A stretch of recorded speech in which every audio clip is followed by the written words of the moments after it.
జాదు పువ్వు సోకి నీ సోకు కందేనే వెలికి రాని వెర్రి ప్రేమ కన్నీటి ధారలోన కరుగుతున్నది నాదు శోకమోపలేక నీ గుండె బాధపడితే తాళనన్నది మనుషులెరుగలేరు మామూలు ప్రేమ కాదు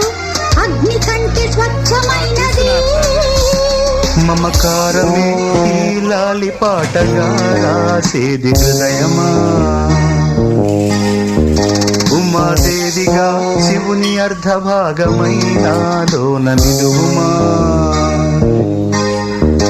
శుభలా